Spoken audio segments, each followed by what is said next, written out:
Welcome back to Xylem learning. It's me Anuratna, നിങ്ങളുടെ സ്വന്തം Anu miss ആണ്. ഓക്കെ, അപ്പൊ നിങ്ങളെ സെക്കൻഡ് ചാപ്റ്റർ ആണല്ലേ, ഷേപ്സ് ആൻഡ് ആംഗിൾസ്. അപ്പൊ ഇതിലെ ഏറ്റവും കൂടുതൽ ഇമ്പോർട്ടന്റ് ആയിട്ട് പഠിക്കാനുള്ള കാര്യങ്ങളാണ് ഒന്ന് ഷേപ്പ് എന്താണ്, അതുപോലെ ആംഗിൾ എന്താണ് എന്നുള്ളത്. അപ്പൊ ഷേപ്സിൽ നിങ്ങൾക്ക് കൂടുതലായിട്ട് ഫോക്കസ് ചെയ്യേണ്ട കാര്യമാണ് ക്ലോസ്ഡ് ഷേപ്സും അതേപോലെ ഓപ്പൺഡ് ആയിട്ടുള്ള ഷേപ്സും അല്ലെ. അപ്പൊ ക്ലോസ്ഡ് ഷേപ്പ് എന്താണ്, ഓപ്പൺ ആയിട്ടുള്ള ഷേപ്പ് എന്താണ് എന്നൊക്കെ ചോദിച്ചാൽ അതെങ്ങനെയാണ് നമ്മൾ പറയുക, എങ്ങനെ കണ്ടാലും മനസ്സിലാവോ എന്നൊക്കെയുള്ള കാര്യങ്ങളായിരിക്കും ഇപ്പൊ ചിന്തിക്കുന്നുണ്ടാവുക. വളരെ സിമ്പിൾ ആയിട്ടുള്ള കാര്യങ്ങളാണ്. ആദ്യം തന്നെ പറയുവാണെങ്കിൽ നമ്മൾ ഏതൊരു രീതിയിലും കുറച്ച് സൈഡ്സുകളുള്ള ഏതൊരു ഫിഗർ വരച്ചാലും ഏതൊരു പോളിഗൺ വരച്ചാലും അതെങ്ങനെയായിരിക്കും കാണാനുണ്ടായിരിക്കുക. അപ്പൊ നിങ്ങളുടെ കയ്യിൽ ഒരു 6 or 7 ഈർക്കിലില്ലടാ, ഈർക്കിൽ തന്നിട്ട് അതിന്റെ ഒരു രീതിയിൽ നിങ്ങൾക്ക് ഇഷ്ടമുള്ള ഒരു രീതിയിൽ ഏതെങ്കിലും ഒരു ഷേപ്പ് ഉണ്ടാക്കാൻ പറഞ്ഞാൽ നിങ്ങൾ ചിലപ്പോൾ ഉണ്ടാക്കുന്നത് ക്ലോസ്ഡ് ആയിട്ടുള്ള ഷേപ്പ് ആയിരിക്കാം, അല്ലെങ്കിൽ ഓപ്പൺ ആയിട്ടുള്ള ഷേപ്പ് ആയിരിക്കാം. അപ്പൊ എന്റെ കയ്യിൽ ഒരു കുഞ്ഞു ഷേപ്പുകളുണ്ട്. ഇപ്പൊ 2 രീതിയിലുള്ള ഷേപ്പുകളാണല്ലേ. അപ്പൊ നോക്കിക്കേടാ, 1 2 3 4 അല്ലെ, 4 സൈഡുള്ള ഒരു ഷേപ്പ് ഉണ്ട്. അതുപോലെ ഇത് നോക്കിക്കേ, 1 2 3 4 5 അല്ലെ, 5 സൈഡുള്ള മറ്റൊരു ഷേപ്പും ഉണ്ട്. അപ്പൊ 2 ഷേപ്പുകളാണുള്ളത്. പക്ഷെ ഇത് രണ്ടും എന്താണ്, ഇത് രണ്ടും ക്ലോസ്ഡ് ആയിട്ടുള്ള ഷേപ്പ് ആണ്. എന്തുകൊണ്ടാണ് ഞാൻ ഈ ക്ലോസ്ഡ് എന്ന് പറയാൻ കാരണം? എടാ, നിങ്ങൾ ഒന്ന് ചിന്തിച്ചു നോക്കുക. ഇതിന്റെ ഉള്ളിലേക്ക് ഒരു ഉറുമ്പ് കയറുക എന്ന് വിചാരിച്ചോ. ഇതിന്റെ ഉള്ളിലേക്ക് ഒരു ഉറുമ്പ് കയറി കഴിഞ്ഞാൽ ഇതിന് എന്ത് ചെയ്യാൻ പറ്റില്ല, ഉറുമ്പിന് പുറത്തു പോകാൻ പറ്റില്ല. കാരണം എന്താണ്, ഇതിന്റെ 4 സൈഡും ക്ലോസ്ഡ് ആണ് അല്ലെ. ഞാനിത് ഇവിടെ നിന്നാണ് വരയ്ക്കാൻ സ്റ്റാർട്ട് ചെയ്തതെങ്കിൽ എന്ത് ചെയ്യുന്നുണ്ട്, ഇതിങ്ങനെ വരച്ച് വരച്ച് വരച്ച് വരച്ച് അവിടെ തന്നെ എത്തിയിട്ടുണ്ട്. അതുകൊണ്ട് അത് ക്ലോസ്ഡ് ആണ്, ഓപ്പൺഡ് അല്ല അല്ലേടാ. അതുപോലെ തന്നെയല്ലേ സെക്കൻഡ് ഫിഗർ ഉള്ളത് അല്ലെ. ഇതും എന്താണ്, ക്ലോസ്ഡ് ആണ്. എവിടെ നിന്ന് സ്റ്റാർട്ട് ചെയ്തോ അവിടെ തന്നെയാണ് ഞാൻ എൻഡ് ചെയ്യുന്നത്. പക്ഷെ നിങ്ങളെ ടെക്സ്റ്റ് ബുക്കിൽ അതേപടി കൊടുത്ത ഒരു കാര്യമുണ്ട്. നിങ്ങളെ ടെക്സ്റ്റ് ബുക്കിൽ കുറച്ച് മാച്ച് സ്റ്റിക്സ് ഇല്ലേ, തീപ്പെട്ടിക്കൊള്ളികളെ യൂസ് ചെയ്തിട്ട് നമ്മൾ എന്താക്കിയിട്ടുണ്ട്, ഒരു ഫിഗർ ഉണ്ടാക്കി വെച്ചിട്ടുണ്ട്. അത് പലതും അല്ലെ, 3 തരാണ്, ഡിഫറെന്റ് ആയിട്ടുള്ള ഫിഗേഴ്സ് ആണ്. അപ്പൊ മാച്ച് സ്റ്റിക്സ് എത്ര എണ്ണമാണ് ഇവിടെ യൂസ് ചെയ്തത്, 1 2 3 4 5 6 അല്ലെ. 6 മാച്ച് സ്റ്റിക്സ് ആണ് യൂസ് ചെയ്തത്. അപ്പൊ 3 പേരാണ് ഉണ്ടാക്കിയെന്ന് വിചാരിച്ചോട്ടോ. ഇതാരാണ്, ഇത് മിന്നുക്കുട്ടിയാണ് ഉണ്ടാക്കിയത്, ഇത് പൊന്നു ആണ്, ഇത് അനു ആണ്. അപ്പൊ 3 പേരും 3 തരം എന്താണ് ഫിഗേഴ്സ് ആണ് ഇവിടെ ഉണ്ടാക്കിയത്. ഈ 3ഉം ക്ലോസ്ഡ് ആണോ അല്ലെങ്കിൽ ഓപ്പൺ ആണോ? കാണുമ്പോൾ തന്നെ അറിയാം അല്ലെ, 3ഉം എന്താണെടാ, ക്ലോസ്ഡ് ആണ്. കാരണം എന്താ, ഇവിടെ ആദ്യം മിന്നുക്കുട്ടി ഇവിടുന്ന് ആദ്യം മാച്ച് സ്റ്റിക്സ് എടുത്തു, ഇത് ഉണ്ടാക്കി ഒട്ടിച്ച് നമ്മൾ എവിടെ നിന്നാണോ തുടങ്ങിയത്, സ്റ്റാർട്ട് ചെയ്തത്, അവിടെ തന്നെ എൻഡ് ചെയ്തു. അപ്പൊ ഇതെന്താണ്, ഇത് ക്ലോസ്ഡ് ആയിട്ടുള്ള ഫിഗർ ആണ്, ക്ലോസ്ഡ് ഷേപ്പ് ആണ്. അതേപോലെയാണോ അടുത്തത്?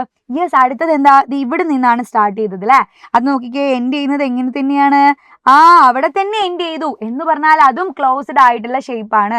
അടുത്ത് നോക്കിക്കേ, ഞാൻ ഇവിടെ നിന്ന് സ്റ്റാർട്ട് ചെയ്യുന്നു എന്ന് വിചാരിക്കാം കേട്ടോ. അപ്പൊ നോക്കിക്കേ, ഇത് ഇങ്ങനെ പോയി ഇവിടെ എത്തി, വീണ്ടും നമ്മൾ എവിടെ നിന്നാണോ സ്റ്റാർട്ട് ചെയ്തത് അവിടെ തന്നെ എൻഡ് ചെയ്തു. അപ്പൊ ഈ 3 ഫിഗേഴ്സും ക്ലോസ്ഡ് ആണ്. അപ്പൊ ഓപ്പൺ എന്ന് പറഞ്ഞാൽ എങ്ങനെയായിരിക്കും ഫിഗർ ഉണ്ടായിരിക്കുക? യെസ്, ഓപ്പൺഡ് ഫിഗർ എന്ന് പറഞ്ഞാൽ എന്റെ മക്കൾ നോക്കിക്കേ, നമ്മളിതാ ഇവിടെ നിന്ന് സ്റ്റാർട്ട് ചെയ്തു. ഞാനിതാ അതുപോലെ മാച്ച് സ്റ്റിക്ക് യൂസ് ചെയ്ത് ഓരോന്നോരോന്നതാ, പക്ഷെ ഇവിടെയാണ് ഞാൻ എൻഡ് ചെയ്യുന്നത്. സ്റ്റാർട്ട് ചെയ്ത സ്ഥലത്ത് തന്നെയാണോ ഞാൻ എൻഡ് ചെയ്യുന്നത്? അല്ല അല്ലേ. ഇതെന്താണ്, ഇവിടെ ഓപ്പൺ ആയിട്ട് കിടക്കുകയാണ്. അപ്പൊ അങ്ങനെ ഓപ്പൺ ആയിട്ട് കിടക്കുന്ന ഫിഗേഴ്സിന് എന്താ പറയാ, ഓപ്പൺഡ് ഷേപ്പ് എന്നുള്ള രീതിയിൽ പറയാം അല്ലെ. ഓപ്പൺ ആയിട്ട് കിടക്കുന്ന ഷേപ്പുകളാണ്. ഇത് ക്ലോസ്ഡ് ആണ്. അപ്പൊ എന്താണ് ക്ലോസ്ഡ്, എന്താണ് ഓപ്പൺ ചോദിച്ചാൽ എന്റെ കുട്ടികൾക്ക് അത് മനസ്സിലാക്കാൻ പറ്റണം. പക്ഷെ നമുക്ക് ഒരുപാട് ക്ലോസ്ഡ് ഫിഗേഴ്സ് ഉണ്ട്, ഒരുപാട് പോളിഗൺസ് ഉണ്ട്. നിങ്ങൾക്ക് ഇപ്പം നമ്മൾ മാച്ച് സ്റ്റിക്സ് 6 എണ്ണം വെച്ചിട്ടാണ് നമ്മൾ എന്ത് ചെയ്തത്, ഒരുപാട് ഷേപ്പുകളെ കുറിച്ച് ഇപ്പം പഠിച്ചു വന്നത്. അതുപോലെ 6 എണ്ണം അല്ല, ഞാൻ ആദ്യം തുടങ്ങുന്നത് 3 മാച്ച് സ്റ്റിക്സ് എന്നാണെന്ന് വിചാരിക്കുക. എന്തായാലും ഈ മാച്ച് സ്റ്റിക്സ് ഉള്ള ഈ ഒരു ഭാഗത്തിന് നമ്മൾ എന്താ പറയാ, സൈഡ്സ് എന്ന് പറയാം അല്ലെ. ഇവിടെ എത്ര സൈഡ്സ് ഉണ്ട്, 5 സൈഡ്സ് ഉണ്ട്.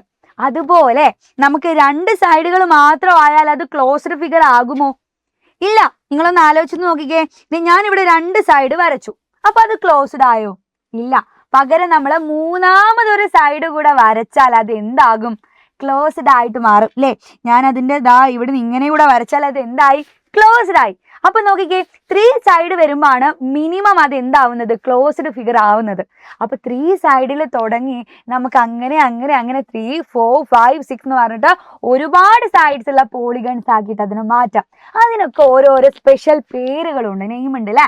നിങ്ങൾക്ക് അറിയുന്ന കാര്യമായിരിക്കും, എന്നാലും എന്റെ മക്കൾ എന്ത് ചെയ്യുക, ഒന്നുകൂടെ ശ്രദ്ധിച്ചിട്ട് ആ ഒരു നെയിം എന്താണ് എന്നുള്ളതൊന്ന് നോട്ട് ചെയ്ത് വെക്കാം. ഇത് ഏറ്റവും ചെറിയത് ആരാണ്? ഏറ്റവും ചെറിയ ആളെന്ന് പറഞ്ഞാൽ അത് ട്രയാങ്കിൾ ആണ്. ട്രയാങ്കിളിന് 3 സൈഡാണ് ഉണ്ടായിരിക്കുക അല്ലേ. അപ്പൊ ഇതാ ഏറ്റവും ചെറിയ, ഏറ്റവും കുറവ് സൈഡുകളോട് കൂടിയുള്ള പോളിഗൺ എന്ന് പറഞ്ഞാൽ അത് ട്രയാങ്കിൾ ആണ്. അപ്പൊ ട്രയാങ്കിളിന് എന്താണ്? 3 സൈഡ് ഉണ്ടായിരിക്കും. അതുപോലെ അടുത്തത് എന്താ? 4 സൈഡ് അല്ലെ, 4 സൈഡ് ഉള്ളത് ക്വാഡ്രിലാറ്ററൽ ആണ്.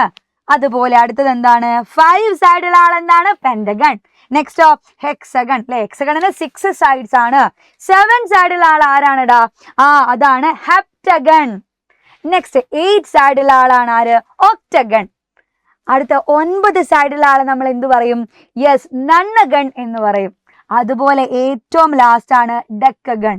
അതാണ് 10 സൈഡ്. ഏറ്റവും ലാസ്റ്റ് അല്ല, ഇനിയും നമുക്ക് എന്ത് ചെയ്യാം, ഒരുപാട് സൈഡ്സുകൾ ഇങ്ങനെ കൂട്ടി യോജിപ്പിച്ച് വലിയ പോളിഗൺസ് ഉണ്ടാക്കി എടുക്കാൻ പറ്റും. അപ്പൊ ഇതിന് ഓരോന്നിനും എത്ര സൈഡ്സുകൾ ഉണ്ട്, അതിന്റെ പേരെന്താണ് എന്നുള്ളതാണ് ജസ്റ്റ് ഞാനൊരു ടേബിൾ ആയിട്ട് ഇവിടെ സെറ്റ് ചെയ്ത് വെച്ചത്. അപ്പൊ ഇവിടെ എത്ര വരെയുള്ളൂ?